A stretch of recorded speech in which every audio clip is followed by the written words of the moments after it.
Hello students, good morning. Welcome to home mentoring session.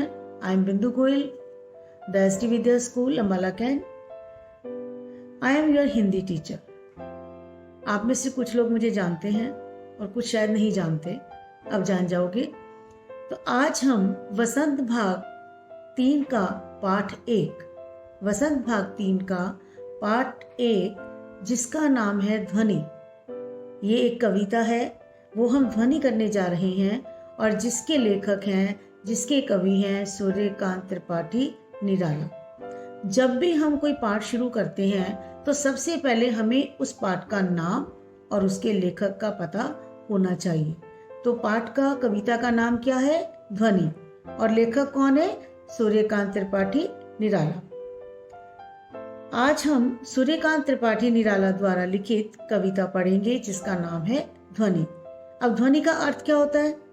आवाज भी हो सकती है, आहट भी हो सकती है, कोई मन के भाव जो मन में एकदम से आते हैं उसको भी हम कहते हैं कि एकदम से ये बात आई, ध्वनि, हमारे मन में एक आवाज आई।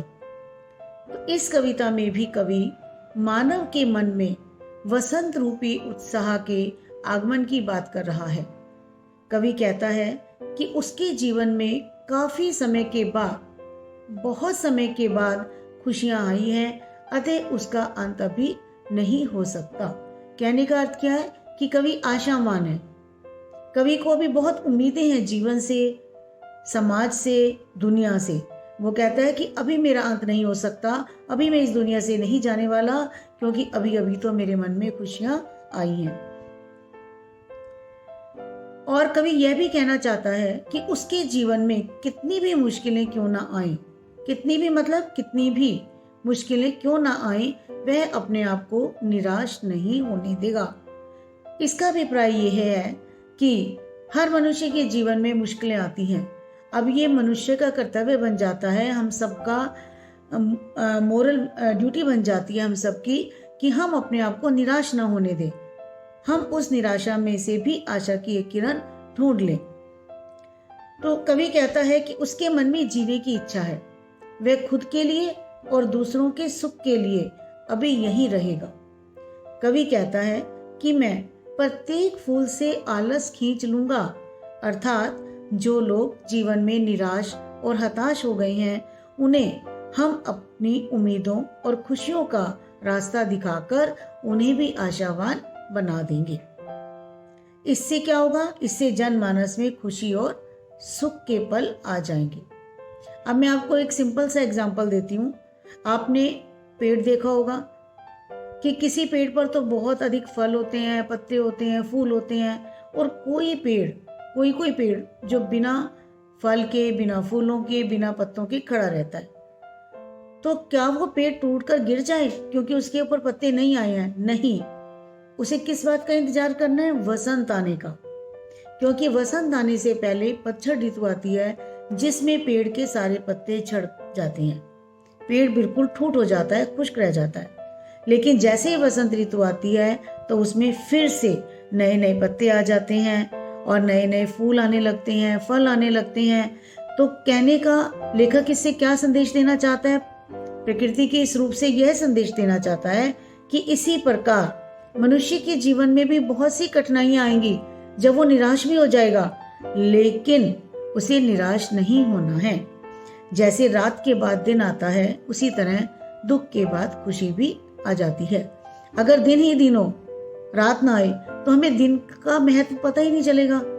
रात आती है तभी हमें दिन का महत्व पता चलता है। इसी तरह अगर हमारे जीवन में खुशियां ही खुशियां होंगी, दुख नहीं होगा, तो हमें खुशियों का महत्व भी पता नहीं चलेगा। दुख के बाद जो खुशी आती है उसका मजा ही अलग होता है। तो एक साथ में अब आजकल की परिस्थिति में मैं आपको एक संदेश और देना चाहती हूँ कि इस समय कोविड-19 बहुत बुरी तरह फैला हुआ है। तो हमें अपने आप को बचाना तो है, लेकिन साथ में निराश नहीं होना चाहिए। कई बार बच्चे सोचते हैं, अरे क्या इतने टाइम से हम घर में बैठे हुए, हम बाहर नहीं जा सकते, क्या हुआ? आपकी लाइफ, हम सबकी लाइफ ज्यादा महत्वपूर्ण है, और फिर हम इस परिस्थिति से भी निकल जाएंगे।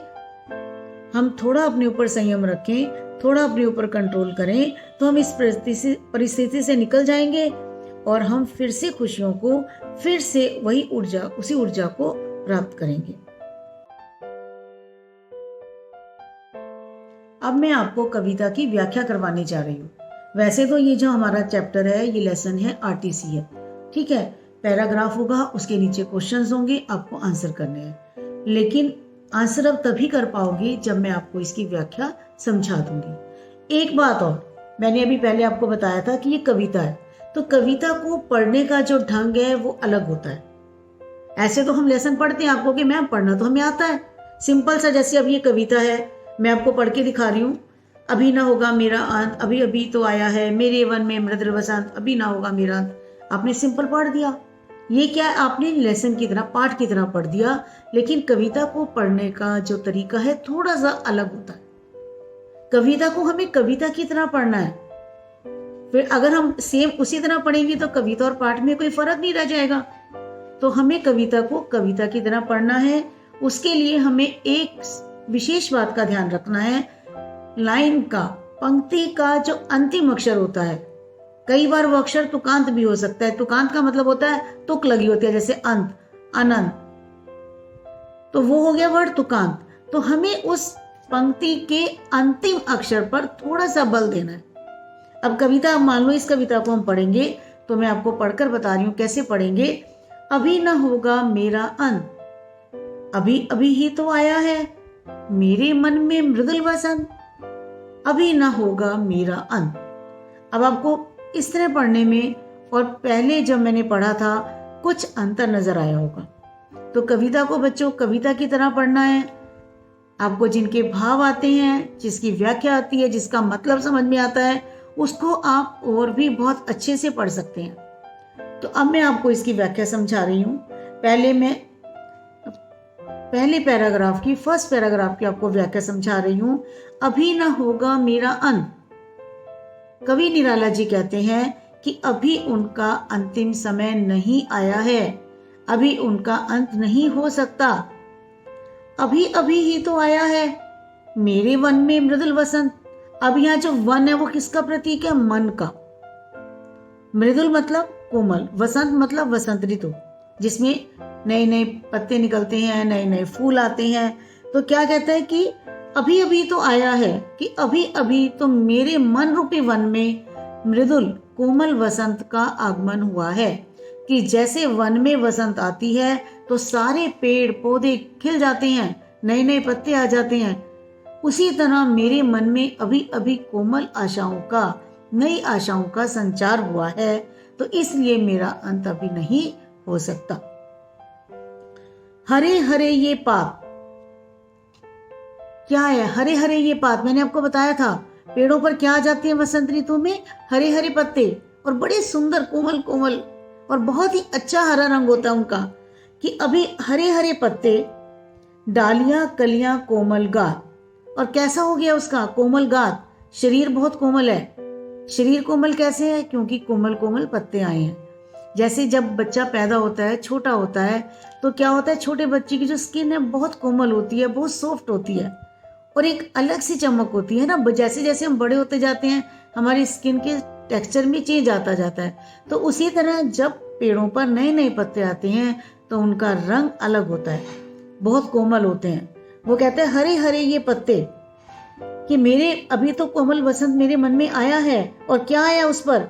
हरे हरे पत्ते, यानी कि मेरे मन में नए भाव आए हैं। डालियां कलियां, कि मेरे मन रूपी वन में क्या पेड़ों पर क्या खिला है? डालियां कलियां, छोटी छोटी कलियां निकल आई हैं। कोमल गात, और जो गात मतलब शरीर, यानी कि जो मेरा शरीर है वो बहुत ही कोमल है, यानी कि अभी अभी नए जीवन का संचार हुआ है। मैं ही अपना स्वपन मृदुल कर फेरूंगा निद्रित कलियों पर, जगह एक प्रत्युष मनोहर। कि मैं अपने सपनों की तरह, स्वपन मृदुल कर, अपने सपनों की तरह कोमल हाथ फेर कर। किन पर फेरना चाहता है कोमल हाथ? निद्रित कलियां, निद्रित मतलब सोई हुई, कलियां मैंने कलियां, कि जो कलियां अभी सोई हुई हैं। सोई हुई कलियों से मतलब क्या है कि जब कली होती है फूल खिलने से पहले वो बिल्कुल बंद होती है, ऐसे इकट्ठी आपने कभी देखा होगा, कली ऐसी होती है, और जैसे ही सूर्य की किरण पड़ती है तो फूल ऐसे खिल जाता है। तो वो कहता है मैं ही अपना स्वपन, मैं ही अपने कर मतलब हाथ, अपने कोमल हाथों को सोई हुई कलियों पर फेरूंगा, फेरूंगा मतलब घुमा दूंगा। जगह एक प्रत्युष मनोहर और एक उनमें मनोहर, मनोहर मतलब मन को हरने वाली, प्रत्युष मतलब प्रभात, कि एक सुंदर प्रभात को जगा दूंगा। अब इसका अगर हम दूसरा मीनिंग लें, इसका लेखक का अभिप्राय लें कि मैं हर उस व्यक्ति की जो सोया हुआ है, सोया हुआ ये नहीं कि नींद आ रही है, सोया हुआ मतलब जिसके विचार शून्य हो चुके हैं, जो जीवन में निराश हो चुका है, उन पर अपने कोमल हाथों को फेर कर, यानी कि उनमें दोबारा से नई आशा का संचार करके उनमें एक सुंदर प्रभात का संदेश दूंगा, उन्हें एक सुंदर सुनहरी सुबह दूंगा, यानी कि उनमें भी आशाओं का संचार कर दूंगा। अब मैं नीचे नेक्स्ट पैराग्राफ आ रही हूं। पुष्प पुष्प से तंद्रालस लालसा खींच लूंगा मैं, तंद्रालस मतलब आलस, कि मैं हर फूल से उसका आलस खींच लूंगा। आलस कैसे खींच लेगा कभी? अब वो आलसी है, सोया हुआ है, कली बिल्कुल जुड़ी हुई है, और जैसे ही सूर्य की किरणें आएंगी तो वो खिल जाएगा, यानी कि उसका आलस निकल गया, खिलकर वो अपने काम पर चला गया। तो इसी तरह वो कहता है कि मैं हर पुष्प से, यानी कि हर व्यक्ति से उसके आलस को छीन लूंगा, उसकी निराशा को छीन लूंगा, उसकी नाउमीदी को छीन लूंगा। अपने नव जीवन का अमृत सहर्ष सींच दूंगा मैं, कि मेरे जो नए जीवन में अमृत, नए जीवन का अमृत मतलब नई आशाएं, जीवन की इच्छाएं, नया उद्देश्य, नई उम्मीद, नई किरण, उससे मैं उनको सींच दूंगा, यानी कि उनके अंदर इतनी आशाएं जगा दूंगा, इतना उत्साह भर दूंगा कि वो जल्दी से नए काम की ओर प्रेरित होंगे, नए जीवन की ओर प्रेरित होंगे। द्वार दिखा दूंगा फिर उनको, और फिर उनको उस रास्ते को दिखा दूंगा, उस द्वार को दिखा दूंगा, उस पथ को दिखा दूंगा, है मेरे वे जहां आनंद, जहां पर मेरे वो अनंत है। अनंत का वैसे मीनिंग है जिसका अंत ना हो, अर्थात ईश्वर। अभी ना होगा मेरा अंत, अभी मेरा अंत नहीं हो सकता, क्योंकि अभी अभी तो मेरे जीवन में कोमल कलियों का संचार हुआ है, नई उम्मीदों का संचार हुआ है, मेरे जीवन में नई उम्मीदें अभी अभी आई हैं, इसलिए मेरा अंत अभी नहीं हो सकता।